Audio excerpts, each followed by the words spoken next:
So welcome, welcome. My name is Alyssa. I am an Americorps VISTA.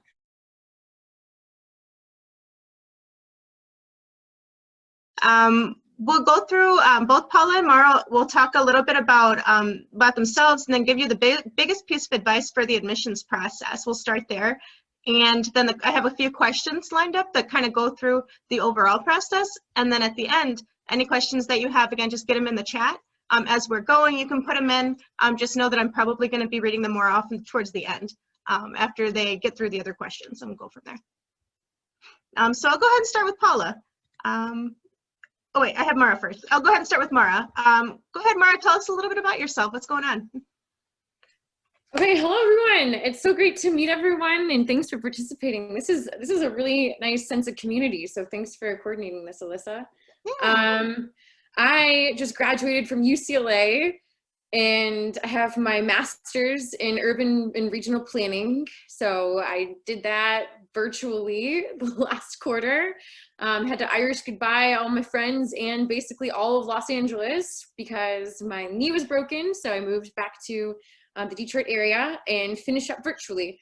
So a little bit about me is I'm an urban planner rooted in social justice, equity, and inclusion. And while first of all, I have a background in organizing. That's how I know Alyssa.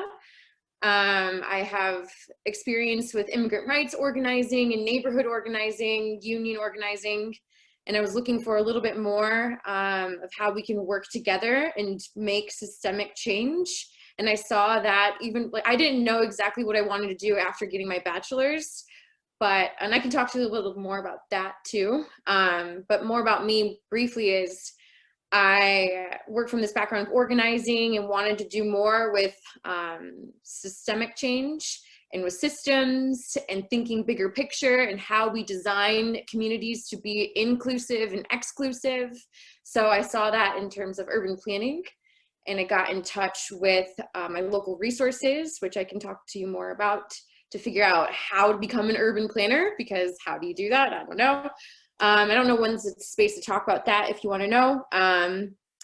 And then I decided to go to UCLA for my planning degree because I saw that it was my top choice university that practices diversity and inclusion. So they don't just say it in their mission statement, they also coordinate programs and partnerships with diversity and inclusion in their mindset. And also they have the most senior tenured professors of color within all of the planning institutes in the nation. So that's why I decided to go there. And also the in-state tuition's cheap. So it balanced out in the costs.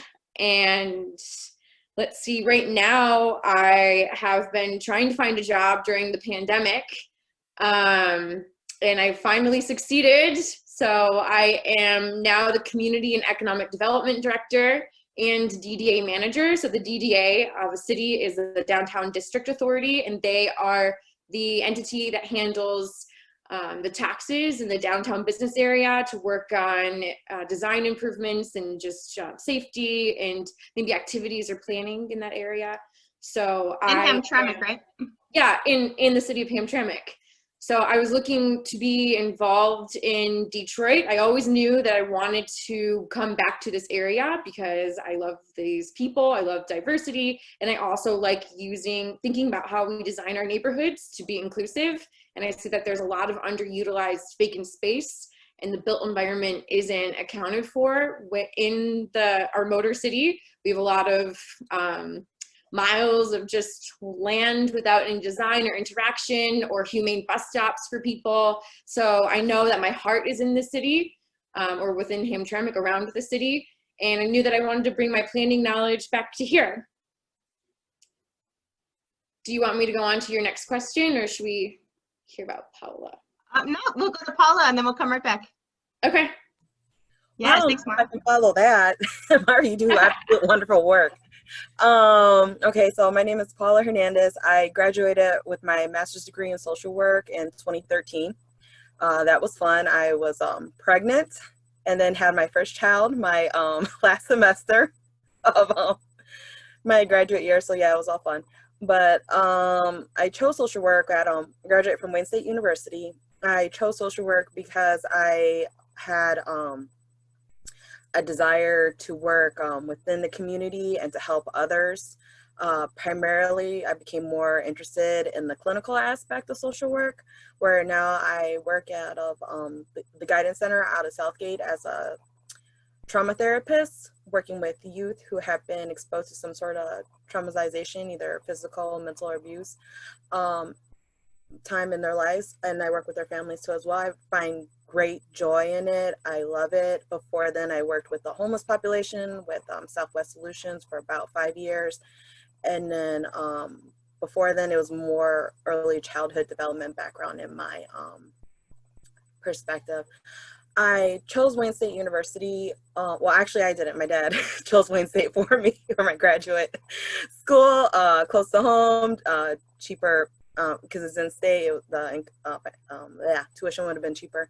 I chose to go back to graduate school for it. One, because it was closer to home. I understood that finally, but also because after researching different schools within the field that I was looking for, I noticed that they had the type of herbal flow with it, where some of their schools were based on scholarly, and I wanted more of the hands-on base, working with people in the actual populations. I chose the clinical part of it because I was always interested in the actual therapeutic parts of it, aspects of it. And I'm glad I did, after learning the difference between psychology and therapy and social work. Even though I do like the clinical part of it, social work gave me the more ability to do like more case management. So I felt like really helped me build up more of a skill base where it's able for me to kind of relate more to, or at least more understand where the populations are coming from, where you work with. So when you have parents come up to me and they're like, oh, I'm stressed out with stuff, I can't understand why. And it's very easy for me to say, well, yeah, you're stressed out because food is scarce, you know, you're unemployed right now, you have all these other stressors that are here. Yeah, so it's hard to identify traumatic situations when you have your basic needs you have to meet first. And I think that gives them more of an understanding and appreciation of what's going on with that too. So that really, my experiences have really helped me form better relationships with my clientele. With grad school though, I can say one thing for sure from my experience working with Americorps, you all have a great advantage for being in the VISTA Corps. Your experiences that you will gain and learn from that will be excellent for your applications for the admissions, that I can say. I remember homing in onto those, saying that my experiences using the leadership abilities, my experiences doing the projects from those times, stuff that you have gained from it, and also take advantage of the situations where like me, I agree with what was it, Crystal, that said I'm still trying to figure out what I want to do when I grow up. That's exactly where it was a nice fit for me, because it gave me the opportunity to dab and check out different things.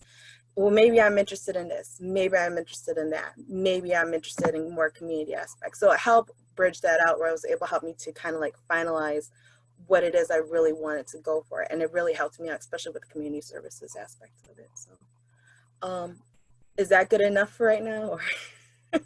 Ooh, yeah, that was perfect. Thanks, Paula.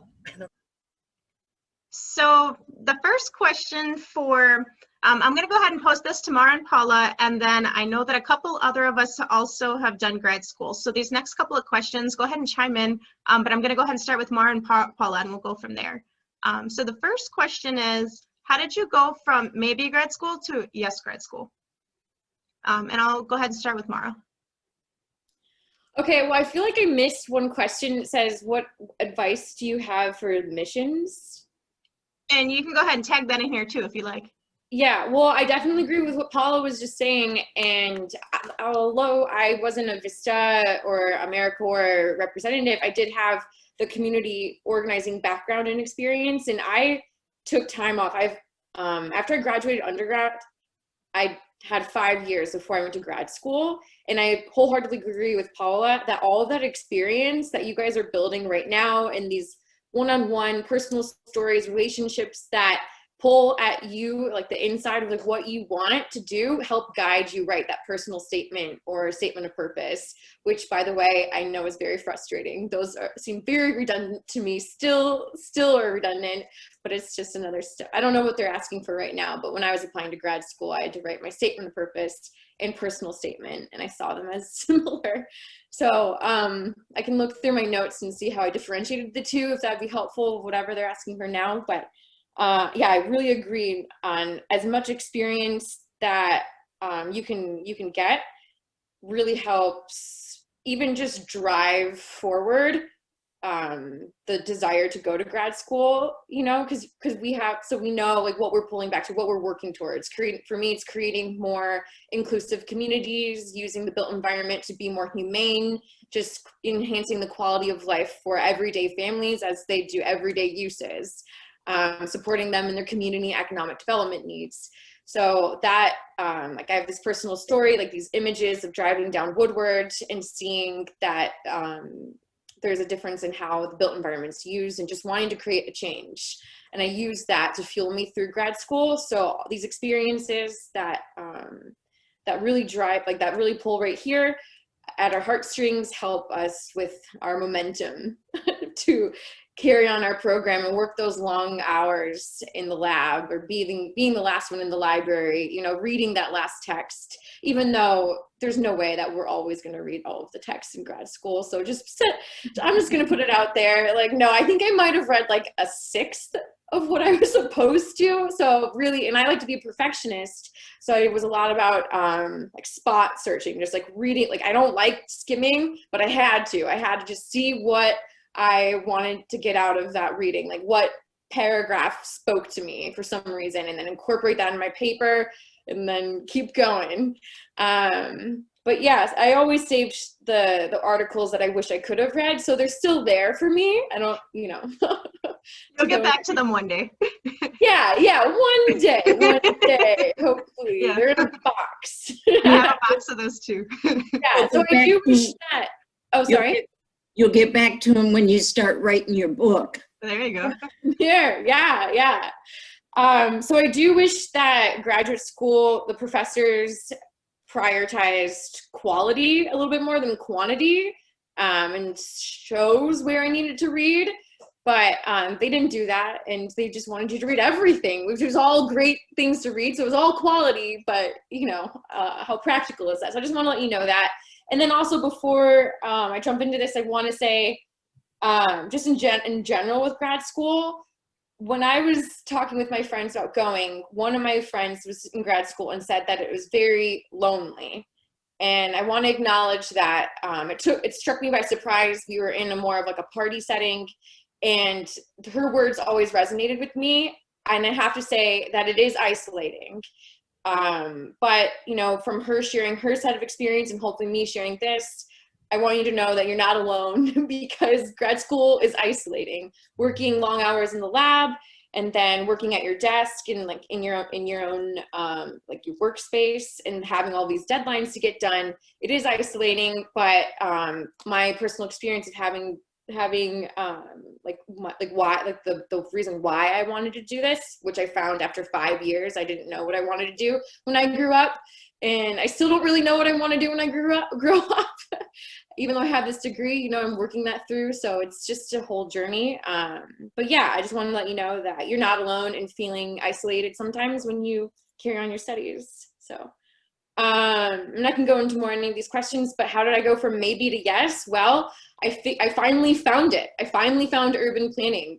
I was a community organizer for different types of movements, like I said, and then I taught English in Spain for a bit. I had no idea. I took a class on public relations at Wayne State because I knew that I liked working with people in a bigger asset of life, or bigger capacity of life. And then I finally, like, I don't know what it was, but I kept just immersing myself in these, just looking online, Googling like community organizing in urban spaces, and just kept reflecting on the key words. I remember having lists of words that I liked, and then I discovered urban planning. So just really like, you know, resonating. It's kind of poetic, just writing a bunch of words that you really enjoy of how you want to spend the rest of your life, like doing, well, not to be daunting, but just to help guide you of like what drives you in here, like what change do you want to create.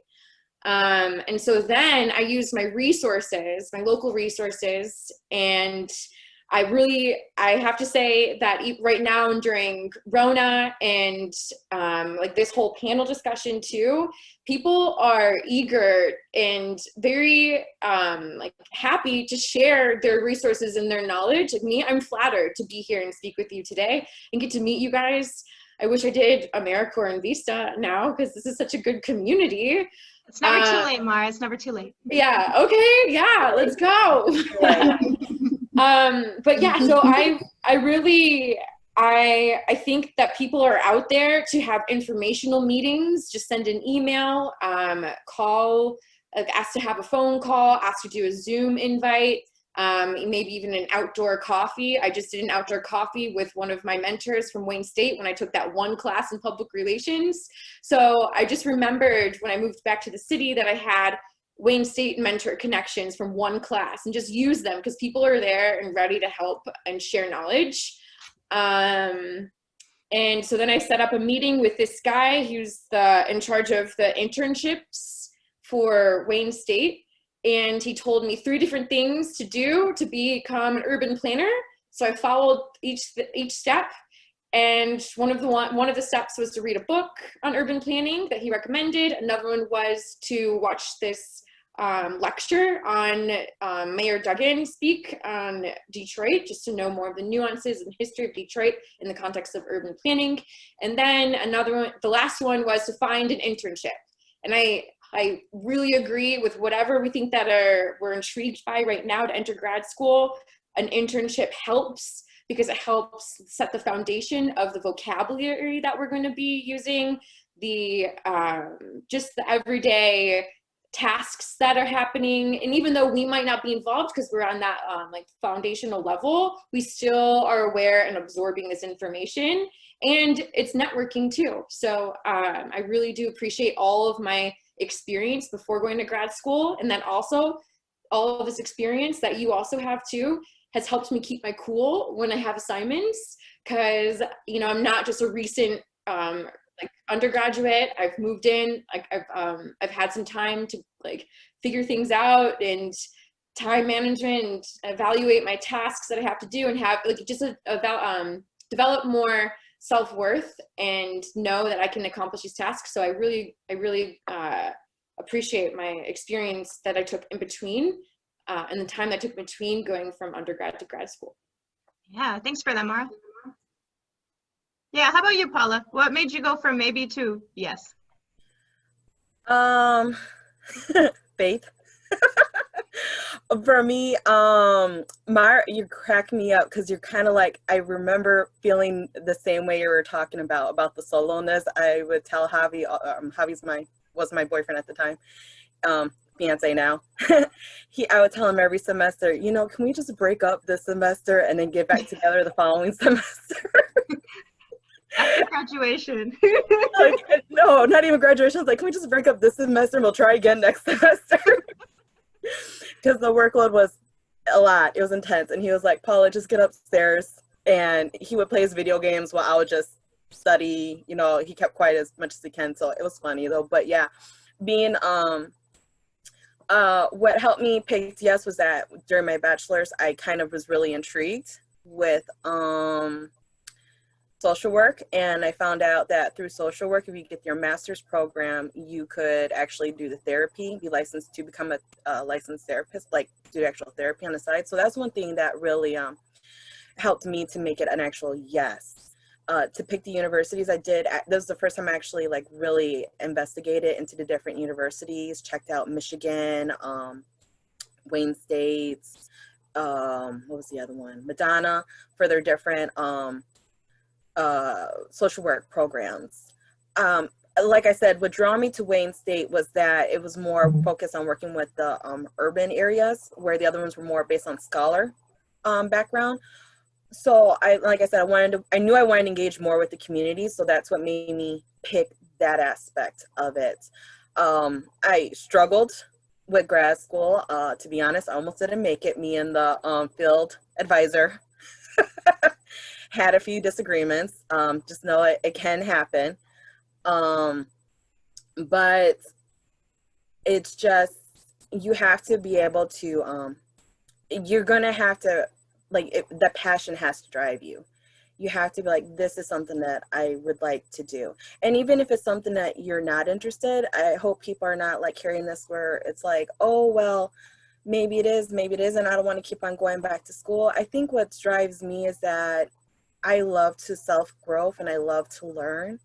And it doesn't really matter where angle you're coming from or where you at, you'll find it. It'll come with you. It's inside of you. You'll figure out a way to where something will come up, something will happen, and you're just gonna be like, whoa, this experience really helped me grow, and I can move from that. And my advice with people within grad school, the social networks you're bringing now, the close relationships you have, keep them, hold on to them, because you never know when they're going to pop up. I know a lot of social networking that I have gained throughout my years, even in grad school. I still have people coming up to me, you know, and saying, oh, this job is available, this position is available. Through my last assignment, I found out that somebody works for the state and said, oh girl, whenever you want to come work for the government or, you know, the state or whatever, put me down as a referral, because they knew my work ethics, they knew what I did. So the social networking, always keep it. You never know when you're gonna need it. Also too, one thing, because I am a social worker, I have to throw this in there. One thing with graduate school, it is overwhelming. So you have to make sure you have self-care. You do have to, it is overwhelming. It can feel socialization. Like I said, I was trying to break up with my boyfriend every semester, but you do have to remember that you do have to put that hour a day, a half a day, whatever it is, plan it in there to where you can just decompress and just focus, trying to get back to where your grounding is. Because if you're just running, you're just going to drain yourself dry and you're not going to be able to get through. And I don't know how I did it, but I told myself after 11 o'clock, I was not going to do no more schoolwork. I learned my lesson with my bachelor's and I said, 11 o'clock, that's it. I don't care what the deadline is. At 11 o'clock, I'm not going to do no more schoolwork. I did that all the way until my last semester, because with a newborn, it's hard to just be done at 11. Yeah. You're getting in the papers when you can, you know, so it's just like sometimes I was like, oh, I'm up till 2 o'clock anyway, so it's not gonna matter. You know, Might be a break. Yeah, I'll just do it now. Baby right here in the hand this side. Don't ask me how I passed my last semester. I'm still trying to figure that out. But you do need it can be done. You just gotta really just have those people you can talk to. I'm pretty sure Alyssa, I used to call her older sister all the time. Like, Naris. Oh, my older sister all the time too, yeah. She's good. I was like, Naris, help me out. Naris, can you proofread my paper? It's due like in 3 hours. You know, so just having a good support system behind you, even if it's just, I'm gonna fail, and it's only the second week in the class. Just having somebody to be there and to back you up and just be like, you know what? You know, you'll be all right, you can do this, relax, breathe, that, and even remind yourself too, you got this. You didn't get in for no reason, you didn't going on these paths for no reason, you're going for a reason. Faith or somehow is bringing you down these paths, and you'll be able to succeed from it. It doesn't matter what age or whatever. I'm thinking about going back to school too. I don't know, to advance in something else. I may or may not. Part of me too is kind of like, do I really want to go through it again or not? But when I thought about it, I felt the same way in my bachelor's, and when I did it for my master's, it's gonna flow, because once you're in the field that you love, it's just gonna be okay. It's just more learning experience, and all it does is add on back of the graduate school. All it's doing is just adding on to what you already know, which makes it a little bit more easier, especially if you're switching, like if your bachelor's degree is in the same area as the graduate school that you're going into. It just makes the flow a little bit more easier, because you're just adding a little bit more to what you already your basics are. Yeah, touche. And looks like we have a question from Crystal for Paula. Hey, Paula, you mentioned, it's a little dark in my room here, but you mentioned something about you picked Wayne State, because some of the others, because that school focused on therapy, and some of the other schools focused on scholar. Could you explain that a little bit more in depth? So in social work, you have, they focus a lot on therapy or theories. Therapy focuses a lot on therapies or the different theories that you engage with. So they're more focused on what theory meets this criteria. So for example, they'll focus more on if it's a CBT, cognitive behavioral therapy. What is cognitive behavioral therapy and how would you apply this aspect on it? Where Wayne State, it was more like, okay, we're going to put you with these, and the internships that they would have would be more the put you in places where the practices would be more used within those technical terms. Where at Wayne State, they put you in places where it's like it was more more hands-on. We still had to follow the theories. Oh, okay. We still follow the theories, and our paperwork did have theory bases in it, but it was more engaged in the different area topics within the urban area where there's more scholarly off of the theories. Does that make sense? Yes, it sure does. Yeah. But either way, experiences is good experience. Because I had a supervisor who went to Michigan. Her experience is very well, you know, it was perfect. You know, she learned a lot. I learned a lot from Wayne State too. It's just whether or not, what area you feel like you're going to get more into. Maybe that helped her more because it helped advance her up more to a supervisor role, where mine's is just more basic, you know, like a basic role. So it just depends on how you want to go, because my ultimate goal is eventually one day be private practice. So I'm not really worried about theories and theoretical. I have to figure out what area I want to actually focus in and then go from there. So that's why I wanted more of the hands-on aspect of it. Thank you so much for that. You're welcome. Yeah, and anyone also with grad experience, I know Taisha and Kay, you both have some experience too. Feel free to chime in. What made you go from maybe to yes when it came to grad school? For me, this is Taisha. I would say at the time, I wanted to do like a career change. So I initially went to undergrad for teaching, and I did I did 2 semesters where I was trying to pass my certification test. And so I was like, well, I'm not passing. And then like the last time I missed the test like maybe by a few points. And so I was like, oh, okay, this is not what I'm supposed to do. So I was kind of in that thing like, well, is this a career that I want to go into, or is it not? And so I knew eventually that I wanted to open my own nonprofit. So I was like, okay, how do you prepare for your future? So that was kind of my thing. And so I was like, well, I want to go into public administration because I want to learn how to start my own nonprofit. I want to learn how to build from the ground up. And so I knew that I could do that by getting my master's degree in public administration. And then at the time, coincidentally, the same semester that I had started grad school is the same semester that I had got like a part-time student position with the state of Michigan, and I worked for the Secretary of State. So for me, it was really great because I had like a simultaneous experience. I was learning how government runs, and then I was also working for the government at the same time. So it was like, it was a really cool experience.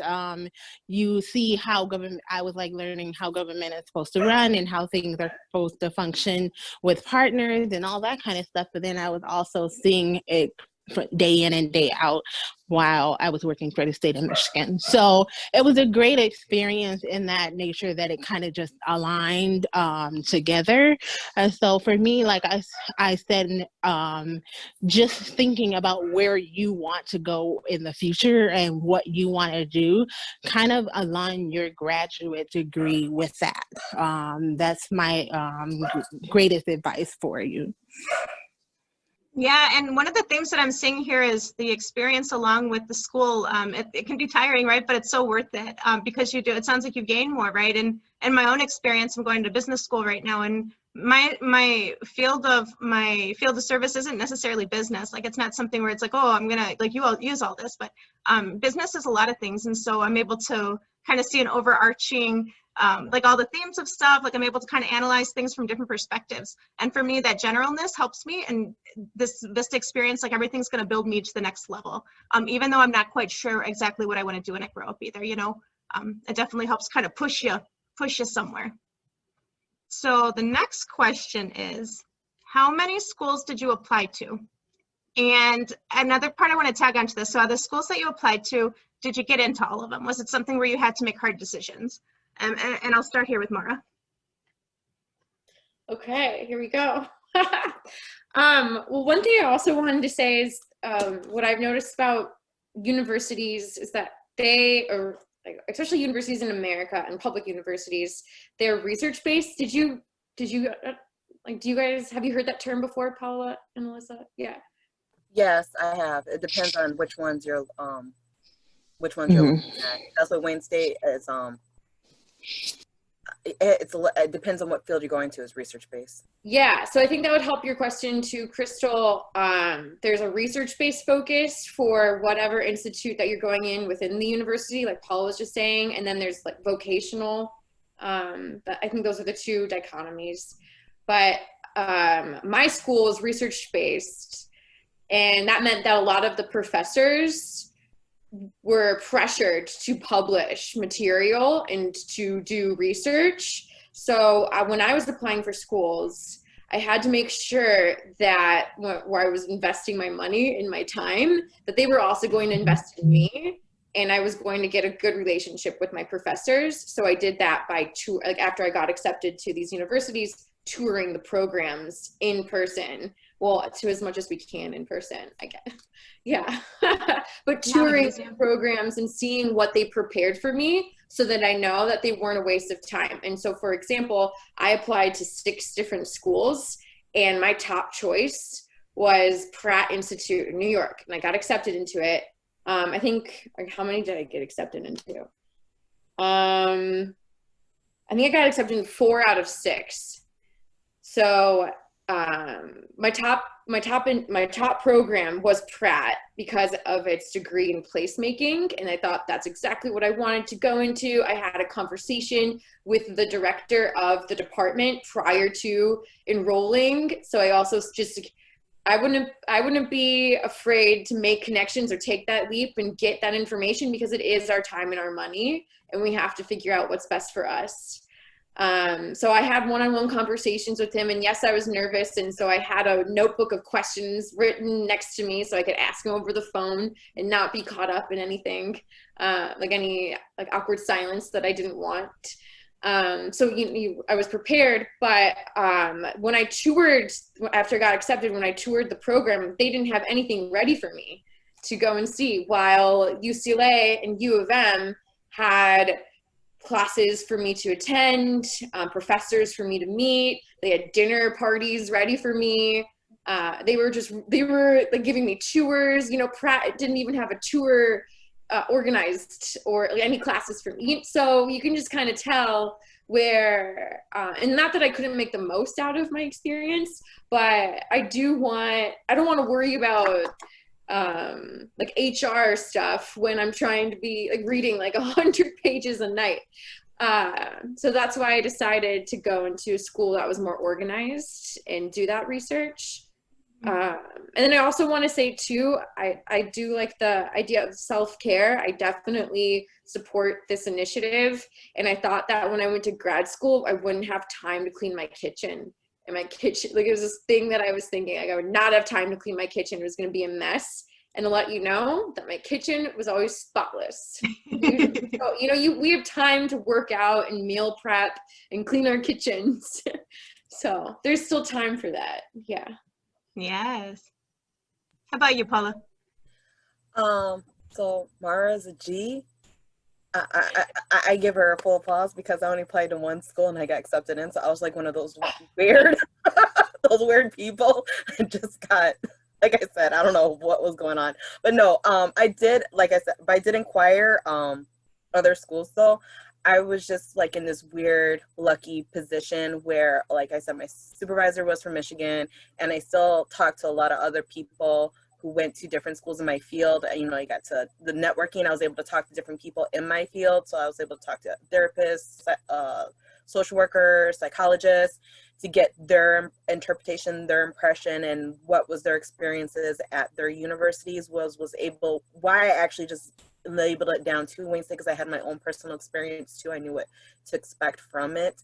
So and I knew I had to stay in state. I didn't want to go out state. So that kind of like really helped narrowed everything down. But just being able to verbalize and talk to other people from their own personal experiences actually probably had a bigger impact on me than maybe actually calling up the actual school and getting information. But like I said, it was just a weird thing for me though. But I do recommend people to do what Myra said, you know, like call the schools up, get the information. If you can go see them right now, I know it's hard with COVID, but I think some of them, I feel like the more professionalized they are, if they're trying to do like virtual meetings or trying to come up with something to like, hey, this is the professionalism, this is what we are accountable for, you know, you're going to get into a good university and you're going to get a good education, because they're really trying to make, like, if they're already putting their way out to make sure that this is how it's going to flow, this is how it's going to work, then you know that when you're in school, you're going to get your money's worth, because they're going to make sure their professors are on you, or not on you, but they're going to be willing to work with you, and they're going to expect you to not just be mediocre. They're going to expect you to like really dig in deep and to really advance yourself, to challenge you, to dig a little bit deeper. And that I really did admire and appreciate that aspects of it. So yeah, when it comes to picking the schools, that's one thing I would really do, is just really try to, whether it's somebody you know, or actually just go and visit if you can, or see if they can set up some sort of virtual or somebody willing to talk to you. That's always a plus. But if you get somewhere where they're just like, oh, well, yeah, we're here, just join us or something like that, then I would question, well, do you actually have my best interest in faith, or you're just trying to get anybody in? So I would really check on that. Yeah, and a couple of things that add on to that too. I believe that kind of the way things start is the way that they end too. So like if things start and like say that one of us call for information and they hang up on us, or like they're just too busy to hear our call, that's a sign, and they're going to continue to do that. That doesn't really go away. Like that's just their pace, and that's just how I would judge the whole school on that. And that sucks, but like you're putting a lot of money into it. They should be answering your calls and answering your questions. And that shouldn't even be a question. And not to say you need all the bells and whistles, right? But like you want to know that they want you. Yeah. And you are investing, you Come know? on, I'm giving you the money. You better, Yeah. I want those. Yeah, and I'll say Michigan State, man, they had their own bells and whistles, like the EMBA program, the Executive Masters of Business. My tuition, they cover everything for me. Like they send me my books. I don't have to go find my books. All of it's covered in tuition, right? So I'm paying for it. They feed me when I go to class. Like there's like a full-on catering, MSU catering. And for me, that's bells and whistles. Like I need food. But their classes, it's an 8-hour a day. So yeah, they're gonna take care of you. And I want to be taken care of. And you should too, right? Find yourself a school that does that, because they're out there. Like different programs, different schools. Find you a school that does that for you, for sure. And Kay and Taisha, I don't know if you have experiences that you want to contribute here as well about, you know, schools that you applied to and your experience with that. I am kind of like Paula. I researched every school, and then that was in Michigan. I knew I wasn't leaving because I was working for the state of Michigan. So and I didn't want to do online. I wanted to be really hands-on. So I liked it going to class on the weekend. Weirdly as that sounds, but it was nice to have conversations with people who were going into the same field as you, or at least or working in the same field as you. So that was what I wanted. I didn't want like an online experience. So I did a lot of research on which schools offered a good program in that regard. And then I would say look up how the career services are for that school, how the networking is, even talk to other students who have, even entered into that program. Just talk to other people in that field to kind of get an idea of what that program is like. Because you can find these people on LinkedIn. LinkedIn is a good stalker tool to kind of look like, hey, who's in this career field and what school did they go to? And then, you can hit them up on it in their DM or something and kind of say, well, can you give me some pointers? I'm going to grad school and I would like to know X, Y, and Z about your program. Like, what did you like? What you didn't like, that kind of thing.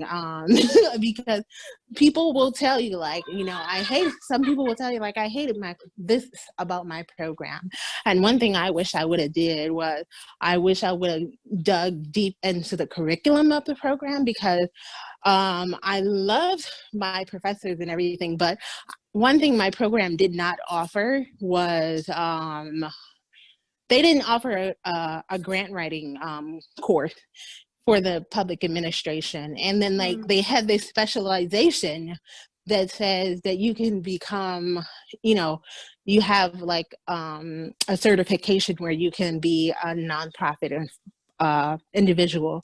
And like, so they told me like, oh, you're going to learn everything about nonprofits, which I did, but they didn't offer that one thing that I really, really wanted. And that was a grant writing course. And when I inquired about it in my last semester, I'm like, can I take a grant writing course that is not offered in this program? And they were like, no.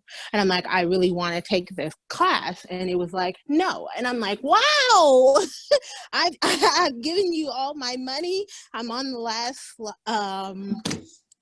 last semester and I'm getting ready to leave. And I'm telling you, I want to take a course.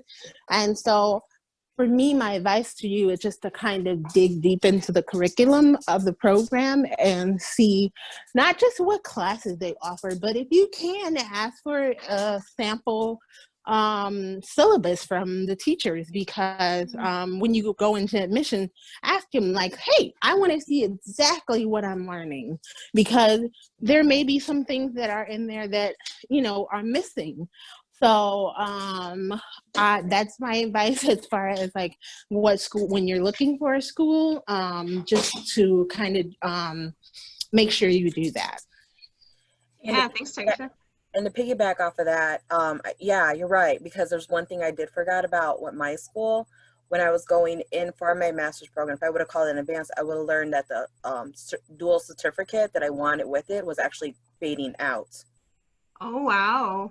So it was like, I either had to hurry up and jump on it and be grandfathered in, or if I didn't jump on it, then I was going to lose it. And then I also found out like right when the next semester, they were opening up a different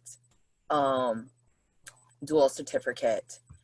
And how did you find out about the change? Was that through an advisor, or was that something that was shared with you, like as you applied to the program and it just kind of came up? Or? It just kind of came up, honestly. It just kind of came up, like, because you network with everybody and you hear and you see things and stuff like that. So like somebody brought it up, or it just brought up to your attention. It's like, what? Or the professor announced it or something.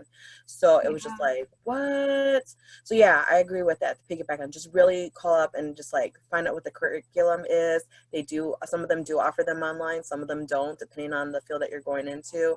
Ask them if there's any certificates. If they do have certificates, are they planning on fading out anytime soon? Are they planning on getting any new ones? Or how long are these been around for so long. Because if you're getting into a field but you realize they don't have it there, they might be working on it and might be coming up within a semester or two. So you might want to hold and wait off on it before you apply to a school.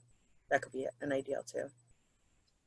Yeah, I would say you really want to avoid transferring schools. So all that research that you could do possibly ahead of time. I know you didn't see that coming, and that sucks. So I'm glad you caught that before you got too deep into that, because that's a lot of investment into that. That's wild. So the third question is, was grad school what you expected? And I'll go ahead with Mara. Okay. So I left grad school and I graduated virtually. That was just, you know, this wild experience. I know we had some seniors who were recent grads. So was it what I expected? I did graduate feeling that's it.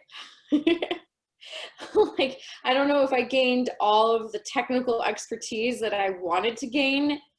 Then I did feel some of the imposter syndrome, like, am I enough? Like, just 2 years and that's it? Am I a planner now? Like, what's changed? Yeah, you are. Yeah, well, I have a degree that I framed up, so they can't take that away from me.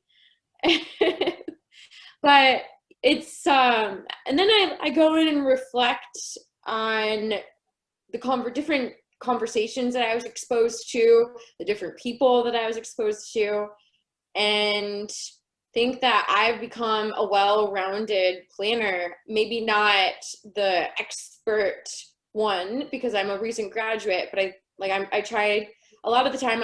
I'm hard on myself, so I have to remember, take it easy, be kind, and say that I am a beginning planner. Yes, I have this degree, but I'm just starting this profession. So I can't expect myself to know everything right now. But so that's what I was reflecting on answering this question. Was it what I expected? Well, I think I might have like set myself up and expected for me to be more, but I don't know how that would have been possible because I definitely was driven and challenged myself. So I just have to remember after graduating, yeah, like I'm introduced to these diverse conversations. I have a certification in design and development.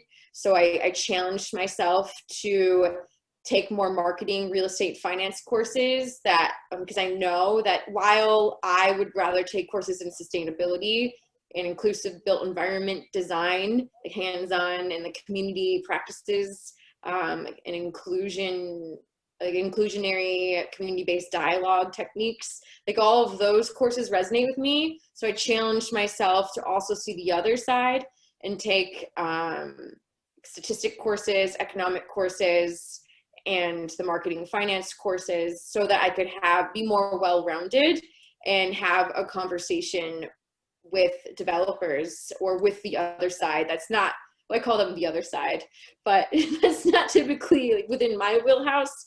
But now I can have a conversation with them, and I do feel that has helped me become a better leader and more capable to effectuate community-based projects. Yeah, thank you. How about you, Paula?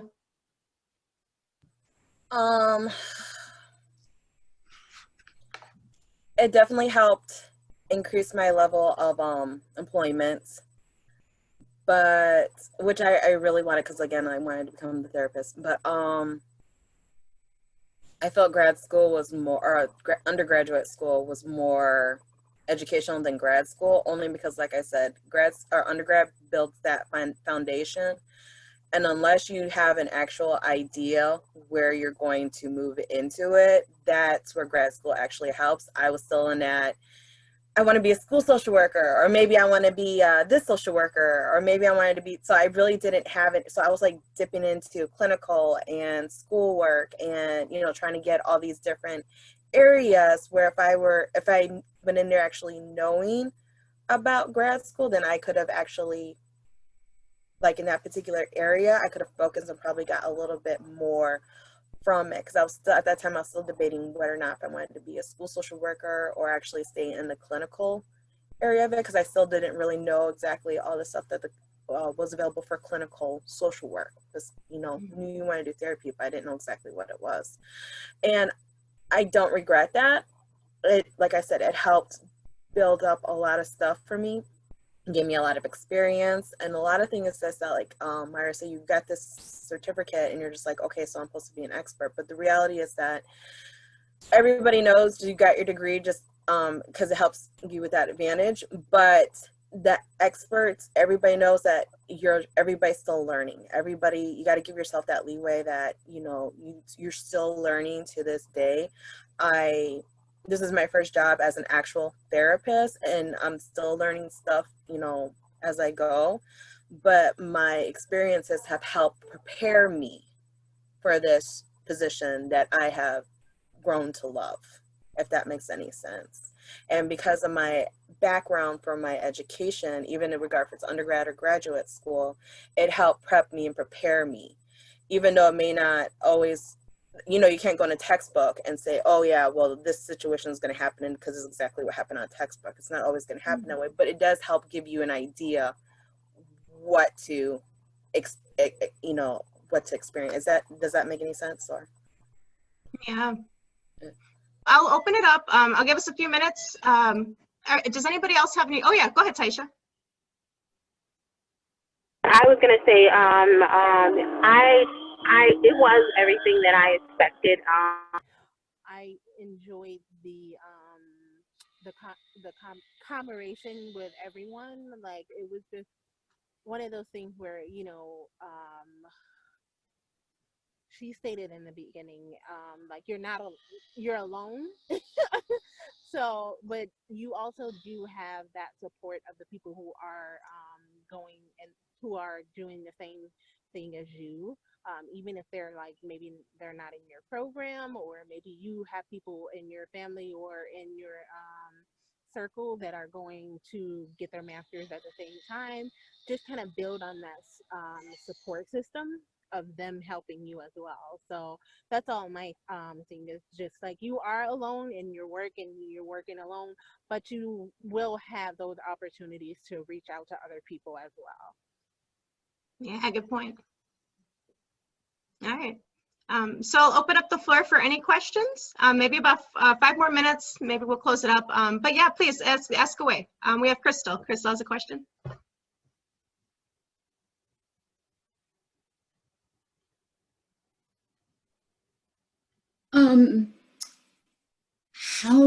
What's the best way to think about or to plan for paying for grad school? Because I'm thinking, man, how am I going to pay for this? Because I've got, you know, loans for my bachelor's degree, and right now, being a VISTA, all of that's deferred. For my second year, it's deferred, and it would be also if I mean, because of COVID too. But I'm trying to plan for this and get ready for it, and I just don't know the best way. And I'm the first one in my whole family to ever go to college, and let alone graduate from anything. So I don't have family where I can ask, you know, how did you pay for it, or what did you do, or what did you do? So that's one of my main questions, is paying for it. And yeah. I'm married, so I can't find a sugar daddy. So not an option, huh? That's a great question, Crystal. He's right out there. So I will say that my initial answer for that is like, so I have a mix between student loans and scholarship. When you're in a nonprofit at Michigan State, my program had a special scholarship for nonprofit folks, and I applied and I did a bunch of essays and I got the scholarship. I ended up covering about half of my tuition, and then the other half I cover with loans, which the loans actually help me too, also with living. So like, you know, the money goes to your bank account, you're able to, so I've been able to survive on that. And so working for Americorps, we don't make a lot of money, and the student loans, it actually kind of helps me out with that too, which is kind of wild. Yeah, so for me, it was an investment. I apologize. That's how I survived from in my bachelor's degree. Yeah, it does. It's kind of nice, actually, to be honest, to not have to worry about that with school. Like, Yeah, student loans and Pell Grants. oh yeah. Yeah, so, but I've used up all my Pell Grant money, so now I'm thinking probably student loans or personal loans or something. And there are scholarships out there for the program. So if you find something, yeah, apply to them all. You'll be surprised. I had no idea I was going to get what I got. So yeah, just go for it. And yeah, open that up for the rest of you too. Like, do you guys have any advice on the financial aspects? Yeah, it's overwhelming. Grad school is overwhelming, the applications are overwhelming, and it's also overwhelming to apply for all of these grants or scholarship opportunities. So there is a website for UCLA, at least, and I'm sure there's always a website of all of the scholarships that are available, and there's a search engine that you can use to filter out the ones that will pertain to you. So right now I can see that you can search first generation student to receive a scholarship. That's what I'm hearing from you, Crystal. I don't know if you're a mother, but maybe a student mother too. I know that these are possibilities that my classmates within my cohort had scholarships for being a first gen and also student mother. And so I know that there are more scholarships available. I received a scholarship. Just there's a lot of like whatever's out there. And then the department head chair, our advisor, brings us opportunities too. So just I would be like, knowing that it's all overwhelming, I would just have my cover letter ready for the reasons why I'm the best candidate for this grant, and just use that. And I used to say cover letter. What did I use? I mean, it's an application. It's basically like a cover letter. Yeah. But just, I would use that, like just make it as easy as possible. The biggest thing is to apply for these. We can get caught up in wanting to perfect our application and make sure that we've like nuanced it perfectly. But the biggest thing is we miss 100% of the chances we don't take. Wingers. Yeah. So like I would say just get our names out there and just try. I honestly didn't think I was going to get this job with the city of Hamtramck, but I applied for it, and I didn't create the most perfect application, but I did have a strong template that I did when I was in a sane mind and not feeling pressured, even though I always feel pressured. So you're not alone if you feel that too. But yeah, and then what was I going to say too?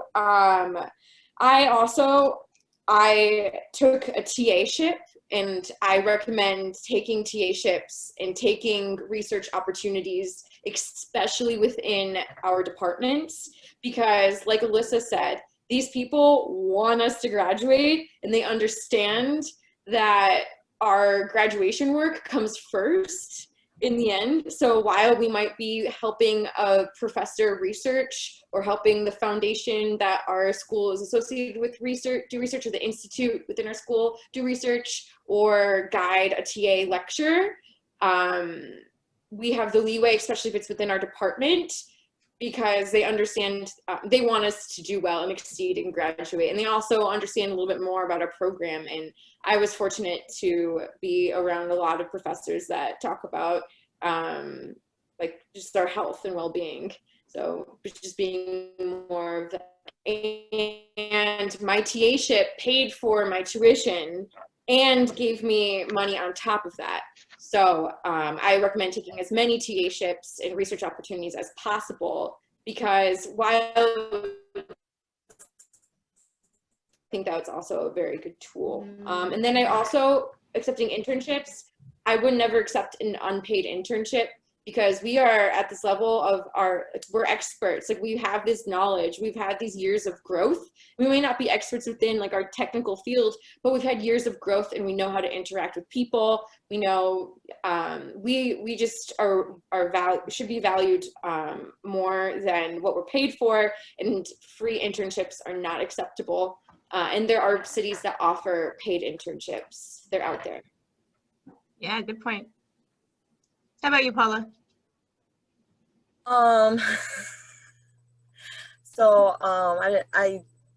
I should have, but I didn't. I didn't take out the I didn't look too much for grants. Once my Pell Grants were up, I was just like, no, I would just take the student loans.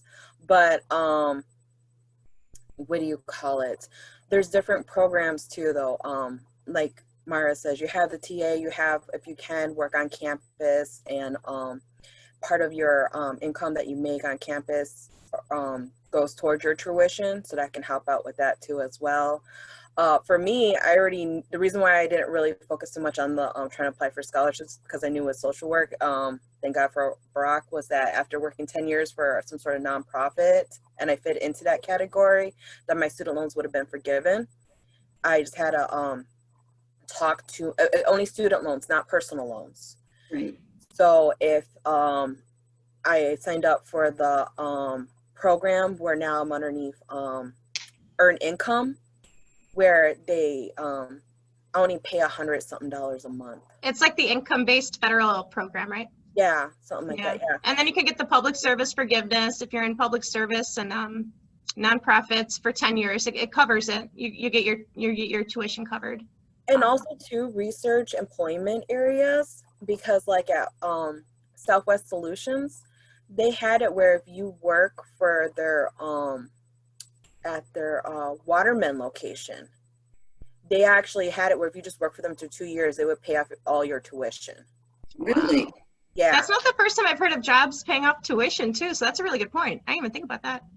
Check out different employments once you graduate, and check out the areas, because I thought it was just Southwest, and I'm like, oh snap, I'm gonna get on this. I'm gonna, I'm working for Southwest Solutions, and I'm like, I'm in the wrong building. Dang it, So, but some places do. If they say you're obligated to them 2 years, 3 years, whatever years, I'm like, shoot, if you want me for 2 years and you're gonna pay off all this debt and I don't have to worry about nothing, let me jump on that. I don't care. You can have me for 2 years. Like whatever, just 2 years. And I also know if some can, you have like my sister worked at Starbucks for a long time, and they help pay for her tuition too as well. So for those who can do like those jobs like that, Starbucks, McDonald's, I know they seem kind of tedious or whatever, but at that point I would be like, you know what? If I can do it and they're paying my tuition, why not? I worked at Matrix, and they were gonna pay me for school until they found out that I wasn't going for early childhood. I was going for social work, and they said, well, no, we're only going to pay for people who are going for early childhood to go back. Wow. I was like, okay, I'm switching employments, So check out different employments too. Check, depending on the field, because it's not just for social work. Don't forget the student loan forgiveness also applies to different fields of areas. Do some investigation with that. See if you can get that. I don't recommend that for everybody, but for me, that's really great for me and my student. Even though I'm paying it, I'm not paying no $500 or $600 a month. I might literally, I got down 1 year to low at $74 a month. Wow. So it's just like, great. Yeah, the interest is still being paid on it, but like I said, after 10 years or after, the student loan forgiveness, and they're like, we got to pay taxes on it. I'm like, I'll pay the little taxes. Well, I mean, it's not going to be little, but I rather pay the taxes than pay this ginormous bill. Yeah, these 2 mortgage bills, so yeah. But yeah, those jobs at school, TA, paid internships, if you can get on top of those. I just felt like I had already had a full-time job, so for me, I had to do school part-time, and I couldn't fit in a second in employment, especially being pregnant. So for me, it was just too much. But also learning I had to learn a long time in my undergraduate that me working full-time and me going to school part-time was not an option. So I had to back down somewhere down the line. So once you know what your capabilities are, then you get an easier flow with it, and you can figure out how to, and also just, if you can, just start setting aside money as you go for school too. Or if you don't use all your student loans, just don't do what I did and you spend them. Actually put them aside, and that way when it's time to pay them back, you can just hurry up and just give it back, and it reduces the income. Okay. Yeah. So I'll go ahead and any closing remarks. If you guys have any, go for it. But yeah, I think we're good. Thank you so much for joining us. I actually had one please. question. Please go for it. My question was, when I was an undergrad, I didn't really take advantage of internships because no one talked to me about them, and I didn't know that was a thing you could do. So I know that Mara said don't take unpaid internships, but if that's like the only option, have any of you ever had to like balance an internship with a job at the same time? We didn't have no choice. We had to take my field of social work. We had to do unpaid internships. We had no choice. I think that that's common. I wanted, because I had a coworker where that was common, but she had a job too, so she did her internship and she worked. Yeah, that's not uncommon. Yeah, and the internship's a lot like a job, and so you're putting in as much hours into it. But it's temporary. It's temporary. It is temporary. But I was fortunate that I had employers that were willing to work with me. Yeah. And I found internship of my graduate year. My undergraduate year was the hardest one because I can only do evening ones, and it's really hard for social workers to do evening hour employments for undergraduates. So I was lucky enough to find one that did it on the weekend, the evenings. The second one, I was able to actually finagle a few hours here and there, or 2 days off. You know, I was able to, my supervisor's willing to work with me. It does happen as one part of researching the schools to see if they do offer afternoons, evening, or weekend internships.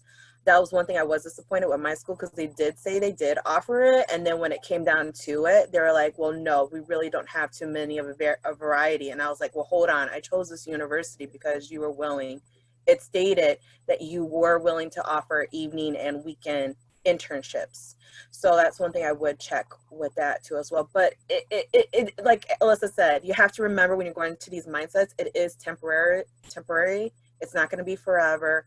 And you just got to, it's all self-care and it's time management. You just got to pace yourself. You can't wear yourself out. You can't go into this panic mode where, oh, I'm just going to stay up to 3 o'clock. And if you're that type of person that you can do that, that's great. I just never was that type of person. I needed sleep.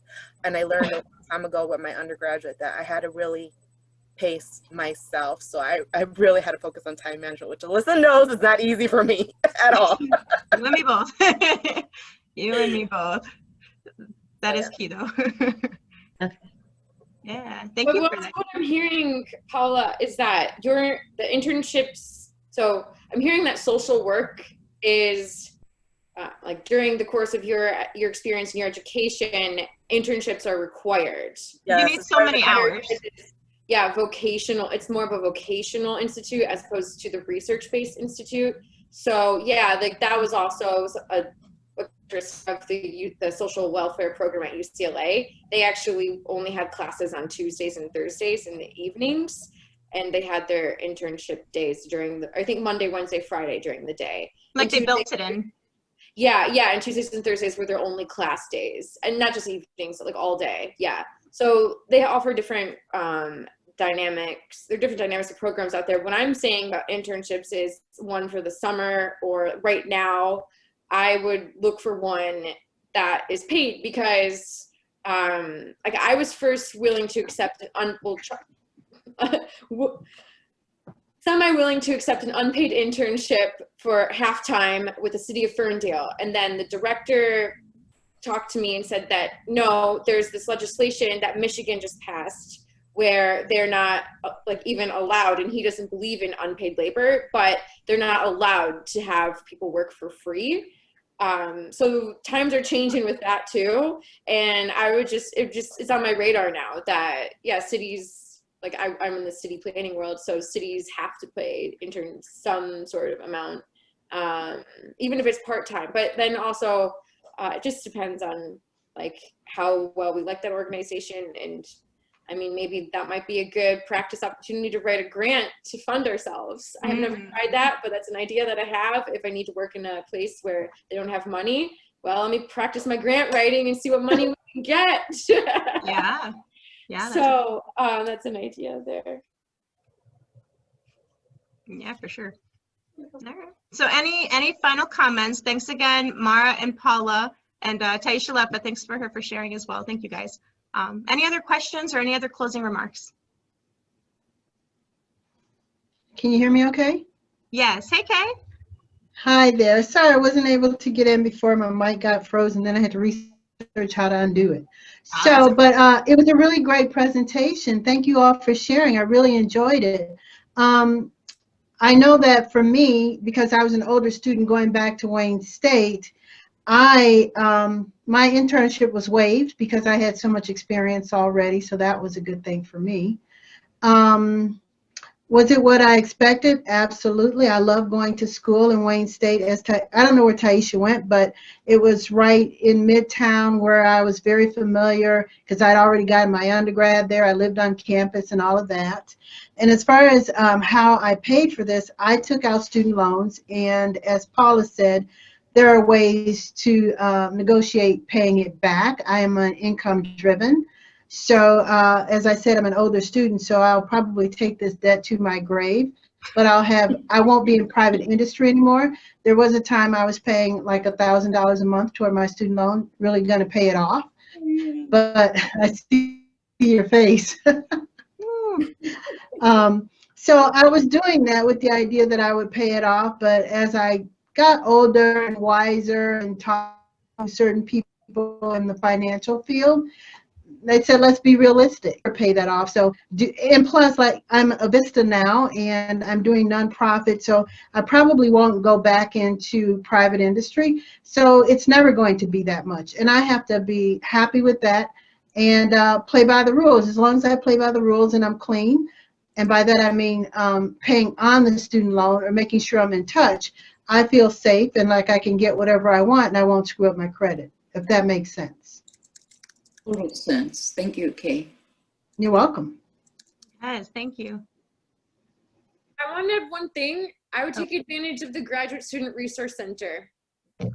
Yeah, Graduate Student Resource Center. Yeah. Our money's paying for it, and people are here to help read over our essays or whatever thing we have to do. Like, I definitely scheduled weekly appointments with the Graduate Writing Center, and me and my mentor still communicate today. We've developed a great relationship, but it's also good to have that person there that's gonna learn about me and my work throughout the 2-year program and give me feedback, because I do like words of affirmation. So, They can even be a reference. Yeah, he could be a reference, but it was helpful to use all these resources, especially the Writing Center. And I want to also say that I'm paying off my loans based on an income program as well. And my loan servicer, Navient, has been very helpful and kind over the phone. And I am pursuing the public service loan forgiveness program, which is 10 years of dedication in public service to forgive my loans. Hopefully that still exists, but that's what I'm going for. Yeah, I hope it does too. I'm gonna have kids to be grandfathered in. Like it ain't going. I know, right? It's too late to cancel this now. Yeah. Exactly. Oh my gosh, that'd be terrible.